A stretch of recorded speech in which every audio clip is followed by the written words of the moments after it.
বাইরে অসম্ভব রকম গরম, আর এই অতিরিক্ত গরমে এক গ্লাস ঠান্ডা পানি কিংবা এক গ্লাস ঠান্ডা জুস যদি আপনাকে কেউ বানিয়ে এনে হাতের কাছে দেয়, আপনার মনে হবে যে তার প্রতি আপনি চিরকৃতজ্ঞ, তাই না? এরকম একটা ফিল আসবে না? আর আজকের এই জুসটা আমি যে প্রসেসে বানিয়েছি, এই প্রসেস ফলো করে যদি একবার বানিয়ে খান তাহলে দেখবেন আর অন্যভাবে বানাতে একদমই ইচ্ছা করবে না। এখন তো আমের সিজন, মোটামুটি বাজারে এখন ভালোভাবেই আম পাওয়া যাচ্ছে, তো দামও অনেকটা কমে আসছে কারণ আম একটু বড় হওয়া শুরু করেছে, এখন অ্যাভেলেবেল হচ্ছে। তো আমি এখানে মোটামুটি মিডিয়াম সাইজের একটা আম নিয়ে নিয়েছি, কারণ আমি আজকে আমার একার জন্যই শরবত বানাবো 1 গ্লাস পরিমাণে। আমি এখানে যা দেখাচ্ছি পরিমাণ, এখানে 1 গ্লাস পরিমাণে শরবত হবে।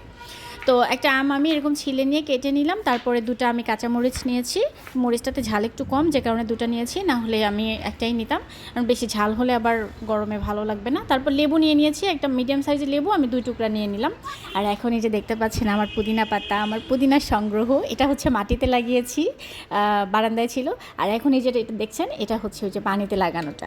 তো দুইটা থেকে আমি মোটামুটি 1/4 কাপের মতো পুদিনা পাতা উঠিয়ে নিয়ে ধুয়ে নিয়েছি। আর এখন ব্লেন্ডার জারের মধ্যে হচ্ছে আমগুলো দিয়ে দিলাম, মরিচটা দিয়ে দিলাম, লেবুটা এখন চিপে দিয়ে দিচ্ছি। আমি লেবুর এখানে 3 ভাগের 2 ভাগ ইউজ করেছি আর কি, একটা লেবুর, পুরোটা দেইনি।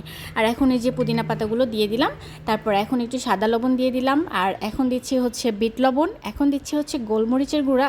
এই যে সবগুলোর কম্বিনেশন যে টেস্টটা নিয়ে আসে না, মারাত্মক। তারপর 2 টেবিল চামচের মতো চিনি দিয়ে দিলাম। আর যেহেতু আমি 1 গ্লাস বানাবো, 1/2 গ্লাস পরিমাণে আমি ঠান্ডা পানি দিয়ে দিয়েছি, আর বাকি 1/2 গ্লাস আমি পরে অ্যাড করব, কারণ একবারে পানিটা দিলে না ব্লেন্ডিংটা সুন্দর হতে চায় না। তো অর্ধেক পানি দিয়ে আমি সুন্দর করে আগে ব্লেন্ড করে নিচ্ছি। এখন ব্লেন্ড করে নেওয়ার পরে এই যে ঢাকনাটা এখন উঠিয়ে নিলাম, ঢাকনাটা উঠিয়ে নিয়ে আমি বাকি অর্ধেক পানিটা এখন দিয়ে দিচ্ছি, দিয়ে আবারও একটু ব্লেন্ড করে নিব কিছু সময়ের জন্য, জাস্ট কয়েক সেকেন্ড। ব্লেন্ড করে নেওয়া হয়ে গেছে আমার।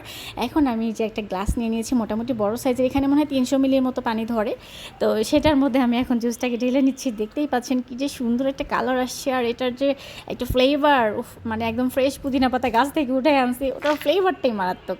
তো এখন আমি দিচ্ছি হচ্ছে মানে পছন্দ মতো বরফটা আগে অ্যাড করি নাই, বরফটা আমি পরেই অ্যাড করলাম।